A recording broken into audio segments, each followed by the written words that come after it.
Eh bien, bonjour à tous et à toutes. Donc, c'est Jean-Pierre de Cyberlibris. J'espère que vous allez bien pour cette dernière séance de présentation des nouveautés de l'année. Euh, la dernière fois, on s'était retrouvés mi-septembre pour échanger ensemble sur les dernières mises à jour de ScholarVox. Là, on va faire pareil. On va faire une petite rétrospective sur les 2 derniers mois, sur les nouveautés qui sont rentrées dans le catalogue ces quelques dernières semaines.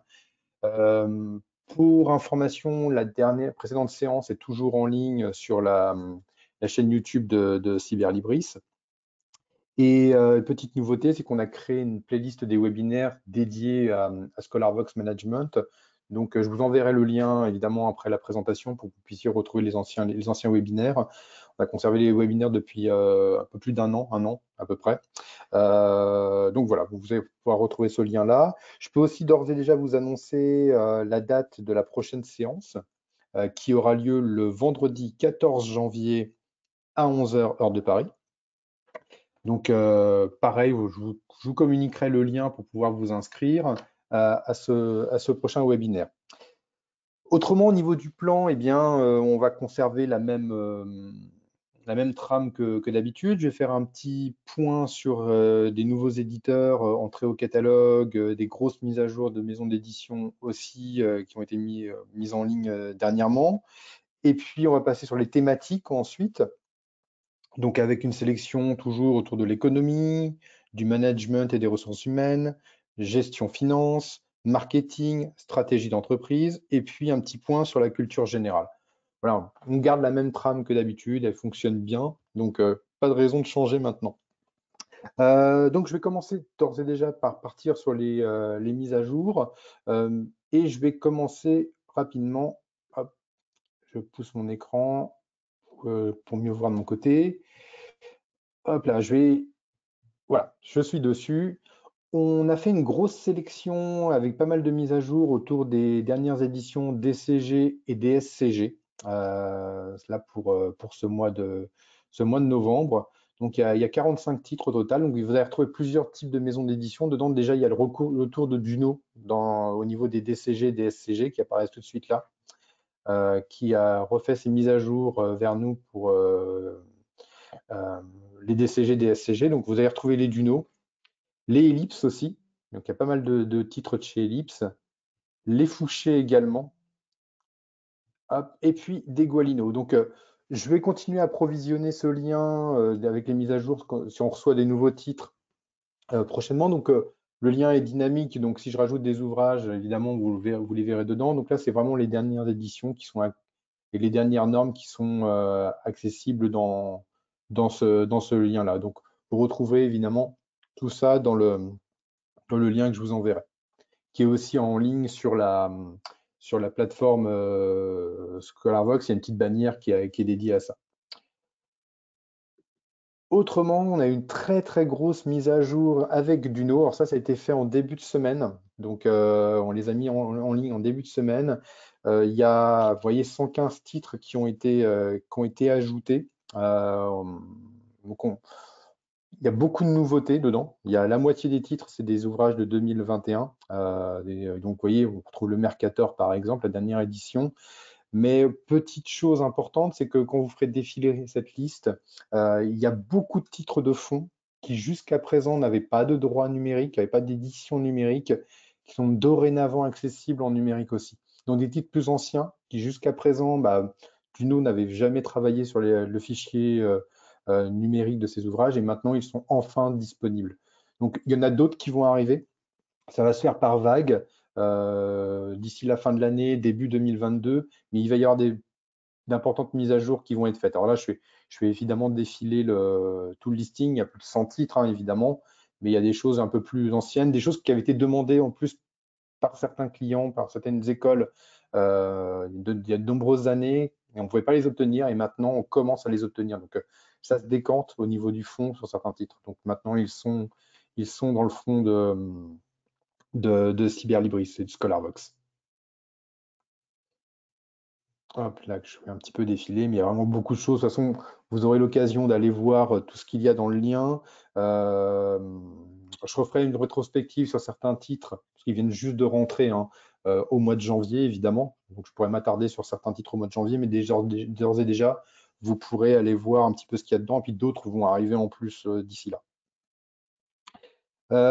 Autre grosse nouveauté, c'est l'arrivée dans notre fonds de titres de chez Hachette, Hachette Supérieur. Donc là, il y a 22 titres qui ont été mis en ligne. Donc vous allez retrouver par exemple, vous voyez, la civilisation des États-Unis, il y a ces deux titres-là, droit pénal général, les politiques sociales en France, voilà un petit peu le titre, la comptabilité générale aussi. Donc, ces titres viennent tout juste de rentrer dans le catalogue. Il y a de la nouveauté dedans, et puis il y a également du fond parmi ces 20 titres. Et en plus, alors je vais passer directement sur la page d'après parce au niveau des titres Hachette, on a fait rentrer finalement deux labels de chez Hachette, Hachette Supérieur et Hachette Éducation. Et de chez Hachette Éducation, il y a 5 titres avec des choses qui peuvent être intéressantes. Vous voyez, le bled études supérieures en anglais, en allemand, en espagnol, et puis le droit des assurances, la dernière édition 2021-2022. Donc, on commence à faire rentrer ces titres, d'autres vont arriver. Il y a cette première sélection qui a été faite avec l'éditeur. Évidemment, les choses vont continuer à se développer. Donc, déjà, vous avez les deux liens qui sont là que je vous communiquerai pour l'Hachette supérieure et puis Hachette éducation également. Je vais passer maintenant aux présentations des sélections de nouveautés, comme d'habitude. Et je vais commencer par, hop, je ne l'ai pas encore choisi, c'est l'économie qui est là. Donc la sélection relative à l'économie, j'ai fait une petite sélection de 6 titres et je vais m'attarder, comme d'habitude, sur 2 d'entre eux. Le premier titre sur lequel je vais m'attarder, c'est un titre qui est publié chez Ellipse, qui est Macroéconomie et politique économique, de Marie-Noëlle Jubénaud. Alors, Marie-Noëlle Jubénaud, rapidement, elle est professeure de licence en éco-gestion à l'Université de Reims. L'ouvrage en question est un manuel qui est structuré en 2 grandes parties. Il y a d'une part les fondements théoriques de 2 grands courants de pensée économique qui sont le courant libéral et le courant keynésien. Et puis la deuxième partie du titre, enfin de l'ouvrage, va être consacrée aux outils et aux branches caractéristiques de la macroéconomie. En plus, on retrouvera dedans beaucoup d'exercices, alors des exercices pour chacune des 2 grandes parties et les corriger aussi. Donc c'est vraiment un manuel qui va être intéressant pour des étudiants qui vont travailler sur la partie économique, évidemment. Toujours en économie, il y a ce titre hop, qui est publié chez Erol, c'est Les grands penseurs de l'économie, comprendre les débats politiques contemporains de Arnaud Poté. Arnaud Poté, il est professeur en classe prépa commerciale au lycée Sainte-Marie de Lyon. C'est un professeur d'économie. Et dans ce titre, il fait le portrait de 6 économistes et leur mise en perspective de leurs pensées pour comprendre les débats politiques contemporains. Alors, parmi les auteurs, évidemment, on va retrouver Adam Smith, Karl Polanyi, Milton Friedman, John Keynes, Karl Marx et Schumpeter également. Donc voilà un petit peu. Donc c'est vraiment un portrait de ces 6 économistes et leur idéologie, leur pensée économique est mise en relation avec les débats aujourd'hui politiques et économiques contemporains. Alors, vous pouvez retenir sur la partie économie, l'ouvrage Macroéconomie publié chez Ellipse, et puis les grands penseurs de l'économie également. Hop, je vais passer à la deuxième partie. Tchac. Management RH. Donc, même chose, j'ai sélectionné 6 titres et je vais m'attarder sur 2 d'entre eux. Et le premier, c'est Les indispensables du management, publié chez Ellipse. Donc, les indispensables du management en concept clé, de Amélie Villéger. Alors, Amélie Villéger est maître de conférence en sciences de gestion à l'IAE de Bordeaux. Et dans cet ouvrage, l'ouvrage va permettre de découvrir le management à travers 60 concepts avec une définition par concept, l'essentiel à savoir pour chacun de ces concepts et aussi les auteurs importants, des débats d'idées.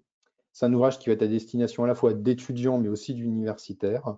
Et comme concept, dedans, parmi les 60, on va retrouver des notions liées à l'actionnariat, à la bureaucratie, au capital humain, à la communication verbale, à la culture d'entreprise. Donc voilà un petit peu toutes les choses que nous allons retrouver dans cet ouvrage. Donc c'est un manuel qui va être super intéressant évidemment pour avoir toutes les notions clés autour du management.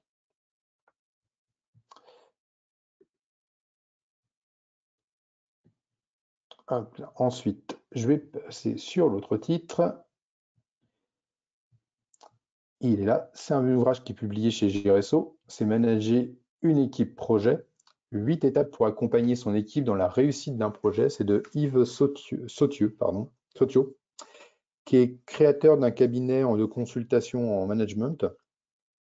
L'ouvrage s'attarde, lui, sur comment manager une équipe projet, gérer son efficacité, maintenir la motivation de tous les acteurs pendant toute la constitution du projet, et puis les différentes stratégies, les outils à mettre en œuvre. Donc, c'est une méthodologie qui, elle, est construite en 8 étapes, et c'est vraiment très intéressant pour, justement, quand on travaille sur un projet en équipe, bah, comment il est managé ce projet et comment le management intervient dans chacune étape de ce projet d'entreprise. Alors sur la partie donc management et ressources humaines, vous pouvez retenir les indispensables du management et puis manager ici une équipe projet.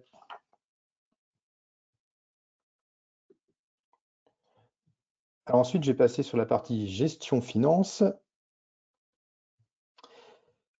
Voilà, pareil, 6 titres ont été sélectionnés et je vais prendre le premier, l'essentiel des finances publiques, publié chez Ellipse. On a beaucoup d'ellipses qui, évidemment, qui ont été mis en ligne ces dernières semaines, donc je m'attarde sur pas mal de titres, hein, vous l'avez remarqué. Donc là, c'est un ouvrage de Messaoud Saoudi, qui est maître de conférence à l'Université Lyon 3 au département finance et gestion publique. C'est un ouvrage qui va être à destination des étudiants, dans lequel l'auteur revient à travers 14 fiches thématiques sur la notion de finances publiques. On va retrouver dedans la définition et l'évolution des finances publiques, les sources juridiques, les organismes, les normes, les concepts, le pilotage des finances publiques, la structure des lois de finances. Donc on est aussi dans un ouvrage un petit peu très juridique aussi sur les finances publiques. Et puis comment sont préparées les lois, donc la préparation d'une loi de finances et son exécution, le contrôle et les différentes ressources de l'État. Donc c'est un ouvrage qui est très complet sur la notion évidemment de finances publiques. Donc il va y avoir des choses assez intéressantes dedans pour les étudiants qui travaillent sur ce thème. Autre ouvrage, c'est la gestion de trésorerie, qui est ici. Hop, de Pierre Morin. C'est toujours publié chez Ellipse. Je vous ai dit qu'il y aurait du Ellipse. Alors, Pierre Morin, lui, il est contrôleur de gestion industrielle.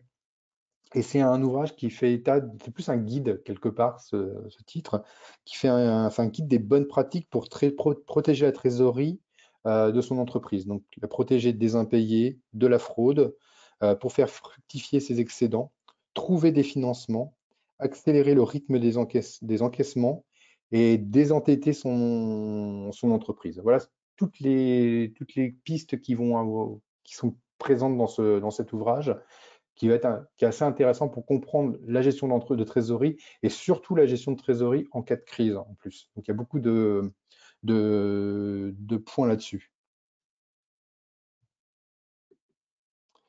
Donc pour la partie gestion finance, vous pouvez retenir l'essentiel des finances publiques et la gestion de trésorerie. Alors je vais passer sur la partie marketing maintenant, marketing communication. On retrouve 6 titres qui sont présents ici. Et je vais prendre le premier, Marketing Zéro, qui est publié aux éditions 1 minute 30. 1 minute 30, c'est un éditeur que je vous avais présenté qui était rentré dans notre catalogue à la rentrée. J'avais dû vous le présenter au mois de septembre, l'arrivée de cet éditeur. Donc là, c'est un titre qu'ils viennent de mettre à jour chez nous, c'est Marketing Zéro, le marketing responsable dont vous êtes le héros.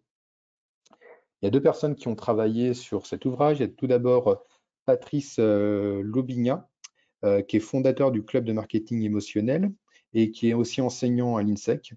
Et puis Philippe Guéhenec, pardon, qui est directeur marketing et de l'agence qui s'appelle Akio. Alors, cet ouvrage est plus un constat où il dresse je dirais un état des lieux sur le marketing et les dérives du marketing. Comment est perçu le marketing aussi auprès du grand public. À partir de ça, ils essayent de recentrer, je dirais, le marketing en le refaisant partir de zéro, revenir à ses fondamentaux, qui est plutôt de faire découvrir une marque et de construire un capital sympathie quelque part. Donc les auteurs restent vraiment d'abord ce constat qui est pour eux inquiétant sur les dérives de la profession. Et puis ils proposent aussi des outils pour aller vers un marketing qu'ils appellent eux zéro spam, zéro pollution et zéro manipulation également. Donc c'est un petit guide qui est vraiment intéressant, qui se lit tout seul. Donc n'hésitez pas à aller le consulter évidemment. Et puis en plus, 1 minute 30, c'est un éditeur qu'on vient de faire rentrer il n'y a pas très longtemps et on veut défendre leurs ouvrages, évidemment. Autre titre, hop, c'est le titre qui s'appelle Remarquable, réussir en créant une marque unique, durable et rentable. Il y a 3 personnes qui ont travaillé sur ce titre, enfin il n'y a qu'une personne plutôt, c'est Pierre Dron, pardon, qui est le fondateur de Citron Bien, qui est une agence de communication. L'ouvrage est publié chez Alizio. Et cet ouvrage est tout simplement la construction de sa marque, de A à Z. Donc, comment la développer, lui créer une identité, une valeur, des aspirations, créer la promesse aussi autour de la marque. Donc, on retrouve dedans évidemment quelles sont les techniques simples pour bâtir une marque tout simplement. Donc, il y a plein de pistes dedans, à la fois de marketing et de communication dans cet ouvrage. Donc sur la partie marketing communication, vous pouvez retenir marketing zéro, remarquable aussi, et puis tous les autres ouvrages qui sont à côté, évidemment. De toute façon, vous recevrez les liens après la présentation et vous aurez accès à tous les ouvrages qui ont été présentés aujourd'hui. Je vais passer maintenant sur la partie stratégie d'entreprise, qui est là. Hop. Même chose, 6 titres de présentés. Et je vais prendre le tout premier, qui est stratégie et dynamique entrepreneuriale, toujours chez Ellipse. Alors, les auteurs qui ont travaillé sur cet ouvrage, alors il y en a 3. Il y a tout d'abord Christophe Estek, qui est professeur de stratégie entrepreneuriale à l'EM Normandie. Florent Rey, qui est enseignant au CNAM et à l'Université de Toulouse. Et Loïc Stéphan, qui est lui professeur à l'Université d'Albi.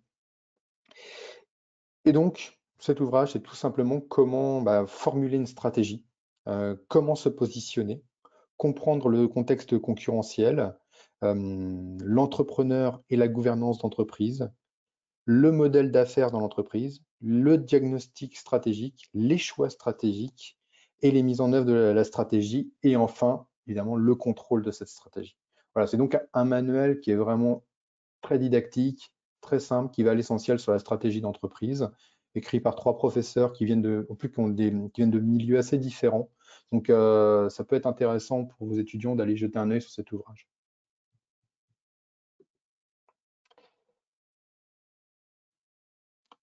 Alors, l'autre titre, hop, il est juste là, c'est Carnet de rebond pour PME et ETI.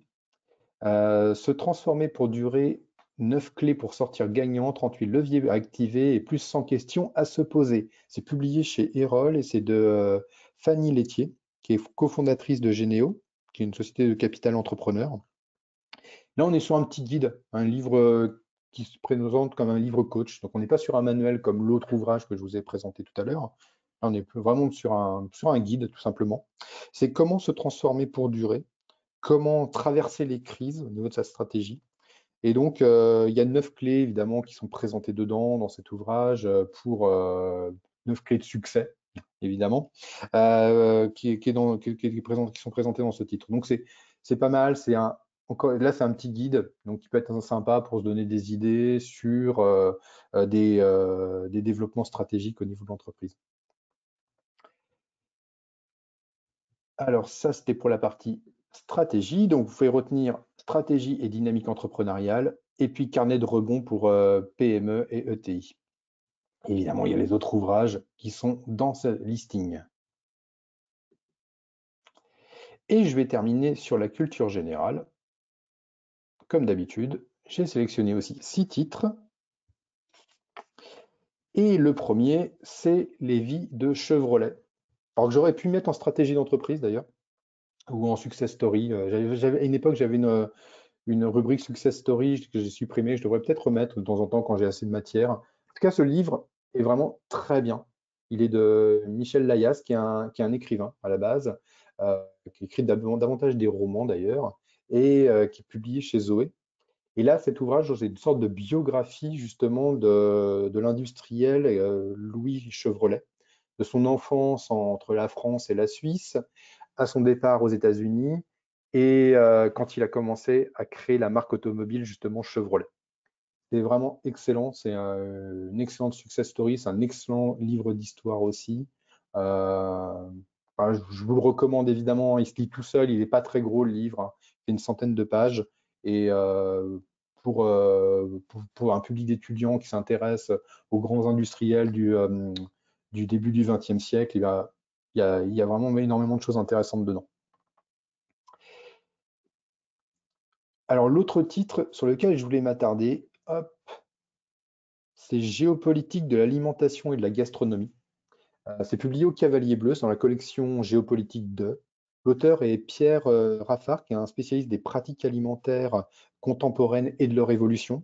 Il est également enseignant à l'ESCD. Et dans cet ouvrage, bah, l'auteur fait un état des lieux de l'alimentation mondiale. Il explique aussi les enjeux économiques des ressources alimentaires, le rôle de l'assiette, entre guillemets, dans le patrimoine et dans le tourisme. Et puis, il revient aussi sur la géopolitique alimentaire, de l'identité alimentaire, comparée à la globalisation. Donc, la globalisation alimentaire, évidemment. Donc, c'est un excellent ouvrage que j'aurais pu mettre en économie, d'ailleurs, que j'aurais pu mettre aussi dans la partie stratégie aussi, parce qu'il y a beaucoup de points stratégiques dedans, évidemment. Et puis, évidemment, je l'ai mis en culture G parce qu'il est vraiment très intéressant, parce qu'il touche à plein de domaines, cet ouvrage. Donc, c'est un ouvrage que je vous recommande évidemment, qui se lit tout seul. On découvre plein de choses super intéressantes sur l'alimentation et l'économie de l'alimentation dedans. Donc, je vous le recommande également aussi. Donc, voilà pour la partie culture G. Donc, vous pouvez retenir Les vies de Chevrolet. Et puis la géopolitique de l'alimentation et de la gastronomie également, et puis les autres ouvrages que vous retrouverez dans le lien que je vous enverrai à l'accoutumée. Alors, bah, voilà, j'ai terminé pour aujourd'hui. Je vous remercie beaucoup de votre attention.